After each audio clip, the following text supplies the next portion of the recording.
Hi guys, so Boris Johnson's sycophant Nadine Dorries dabbled in both truth and conspiracy theories when she was interviewed before the confidence vote on Monday.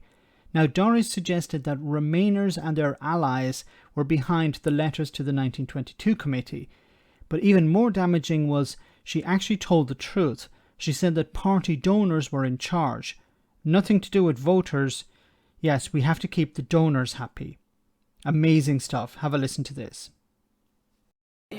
Detractors of the Prime Minister say it's not a small number of MPs, it's actually dozens of his own MPs, and that this hasn't been organised, and it really is on their conscience that they feel they can't support him anymore. At least 54 letters. I mean, that's not just a small handful, is it?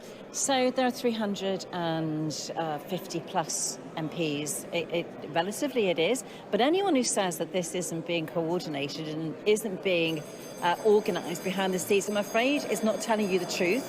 This is a very well organised campaign. It's a perfect storm for some. It's Remainers who are taking in others who are disaffected, and for a number of reasons. When things are going badly, always blame Remainers. It used to be blame the EU. When things are going badly, blame the EU, and governments around Europe do the same thing. But in Britain, it's blame the Remainers. Yeah, it's the Remainers that are trying to bring Boris Johnson down. Although the problem with that argument is that back in 2019, Boris Johnson removed pretty much most of the Remainers from the party. They were expelled. But yeah, let's keep blaming Remainers. Those who lost their jobs in cabinet or as ministers, and I'm afraid anyone who says that this isn't organised is not telling you the truth. It is a very well organised campaign by a small number of individuals, some who believe that they should be the next Prime Minister. Which individuals? Well, I'm not going to say, but it's a small number of individuals who... Liz Truss. It's Liz Truss, isn't it?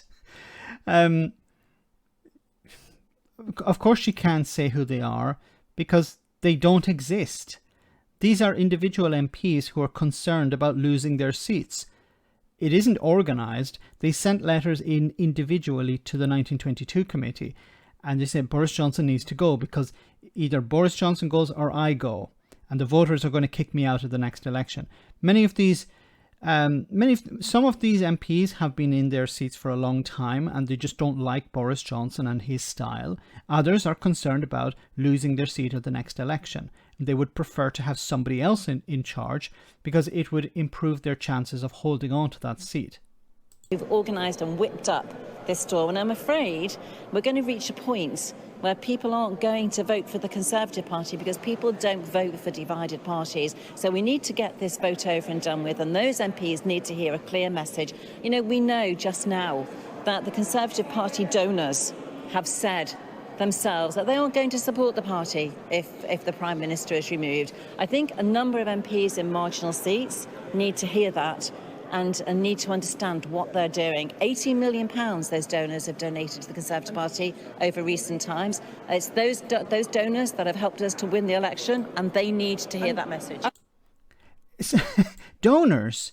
It was not actually 80 million, it was 18 million. But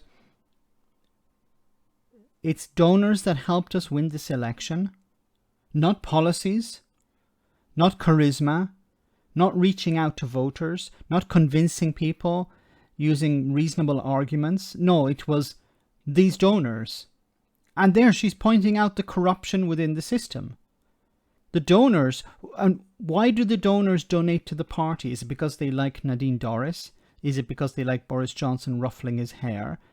Or is it because they want something in return? They donate to the party to get something in return.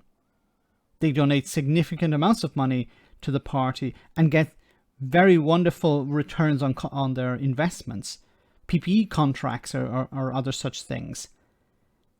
But she's sort of let the cat out of the bag here. It's the donors that got us across the line, and we have to remember we have to keep the donors happy. To hell with the voters, keep the donors happy.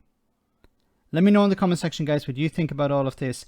As always, your comments are greatly appreciated. Thanks a lot.